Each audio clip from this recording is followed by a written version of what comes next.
Pengalaman ekspor, kita awalnya takut karena resikonya yang sangat besar. Ekspor itu resikonya sangat besar, tapi kita optimis bisa packingan aman semuanya, dan alhamdulillah kesannya tanaman sampai dengan selamat di customer luar negeri.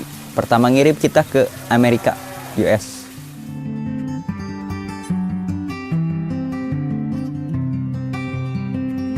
Perkenalkan, nama saya Febriansah, owner Mekarsari Flora yang bertempat di Jalan Raya Ciapus, Kampung Calobak, RT 01, RW 08. Saya lahir di Bogor 2003 dan umur saya sekarang 18 tahun. Awal mula dari main tanaman tuh saya terjunnya karena diajak temen. Ini intinya ajakan teman lah pokoknya. Saya waktu SMA kan gimana sih anak-anak remaja awalnya suka main tanaman atau main game kayak gitu. Kebanyakan sih main game anak-anak muda tuh. Terus kita diajakin coba-coba posting lah tanaman yang gimana kita nggak tahu namanya apaan, gimana cara jualnya, dan akhirnya kita dikasih tahu sama temen, daripada main game terus cobain posting ini.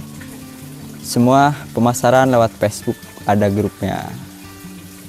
Terus habis itu apalagi ya, kita juga harus tahu nama-nama dari jenis tanamannya lah. Kita mencoba posting, punya keuntungan, kita modalin lagi, dan akhirnya kita terjun di dunia tanaman. Saya berdua sama kakak saya yang namanya Heri. Jadi kita join bisnis lah sama kakak sendiri, sama saudara kandung. Kalau kita pencangkokan sih lihat dari om saya ya, ada di daerah Ciapus, diajarin caranya nyangkok, caranya nyetek, memperbanyak tanaman, dan akhirnya kita sekarang bisa sendiri. Kalau di Facebook kita posting, misalnya nih kita taruh foto tanaman seperti biasanya foto produk ya, sama aja. Kita foto, kita dikasih tahu namanya, kita posting di grup Facebook Philodendron namanya. Akhirnya ada yang mau beli, kita kirim-kirim lewat JNE, JNT kayak gitu. Kita packing aman, semuanya pakai kardus, pakai pot juga bisa. Gimana ya, zaman SMA lah anak-anak punya keuntungan segini juga, kita udah 50.000 juga udah gede lah dibanding pas SMA tuh. Saya alhamdulillah pertama ngejual punya keuntungan 200. Bagi saya itu sangat besar sekali. Saya lebih terus main tanaman sampai sekarang dan akhirnya bisa ekspor keluar. Kalau di total jumlahnya bisa kurang lebih 200 tanaman. Memperolehnya ini tanaman ada yang dari Ekuador, ada yang dari Kalimantan, ada kayak gitu. Pokoknya ini kebanyakan spesies Indonesia ya, asli Indonesia. Proses pembibitannya ada, contohnya ini nih, kayak gini lah, gak usah jauh-jauh. Ini bisa dibibitkan ya, kayak gini tuh. Cara membibitkannya sangat lumayan panjang prosesnya. Yang pertama harus nunggu induknya besar sampai bertongkol, ada, terus bijinya kita ambilin. Udah diambilin, akhirnya jadi seperti ini. Dan contohnya ada di sana tuh yang masih pada kecil. Kita belajar ngebibitin anthurium karena ini sangat sulit untuk membibitkannya. Awalnya kita nggak punya nursery ya, kita main ke rumah teman yang satu emang punya, dia karena dari circle-nya daerah Ciapus, daerah keluarganya juga main. Kita main lah ke sana. Mainnya itu bukan untuk berniat main tanaman, kita mainnya cuma sekedar nongkrong, ngopi, main game. Akhirnya kita terjun ke tanaman karena dari circle juga, dari lokasi tersebut emang sudah kena tanaman sejak dulu. Akhirnya kita mulai tanaman, berjualan di Facebook. Lama kita di Facebook hampir 2-5 bulanan. Dan pada akhirnya kita main Instagram, akhirnya mulai ekspor. Kebanyakan ekspor di Instagram, tapi di Facebook juga ada. Tanaman jenis aroid ya, anthurium, philodendron, syngonium, alocasia, Scindapsus sp juga ada di sini. Kalau dari jenis tergantung ya, ada yang langka, lebih langka ya pasti lebih mahal. Contohnya SP. Sekarang yang naik di pasaran Indonesia itu tanaman SP, spesies Kalimantan.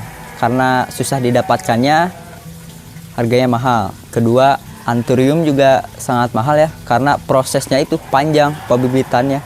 Nggak bisa 2 bulan, 3 bulan, kadang setahun. Jadi mahal. Kalau yang ketiga, Syngonium juga pasaran rendah sih. Bukan mahal, enggak, stabil. Pasarannya stabil sama kayak Philo. Pengalaman ekspor, kita awalnya takut karena resikonya yang sangat besar. Ekspor itu resikonya sangat besar, tapi kita optimis bisa packingan aman semuanya, dan alhamdulillah kesannya tanaman sampai dengan selamat di customer luar negeri. Pertama ngirim kita ke Amerika, US. Proses pengiriman kita yang pertama, kalau udah cocok semuanya, udah berbicara sama customer melalui Instagram ya.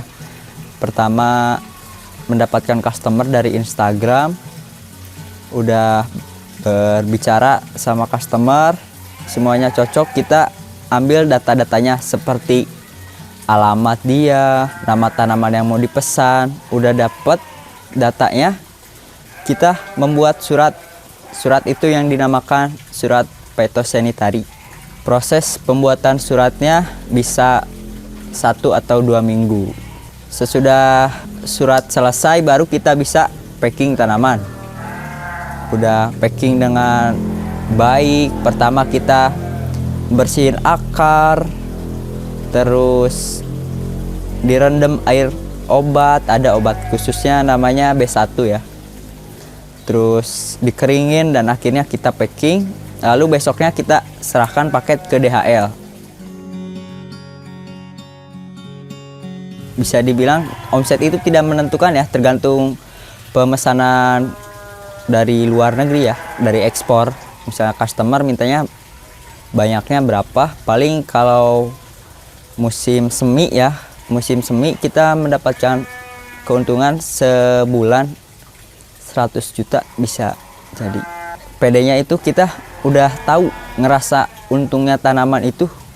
Yang nggak tahu ini tanaman apaan, tapi kalau kita udah jual, udah tahu keuntungannya, pasti kita pede, oh ini potensi bisa jadi masa depan. Kita harus ngepanjangin usaha ini, pokoknya harus bisa manjang usaha ini, jangan sebentar doang.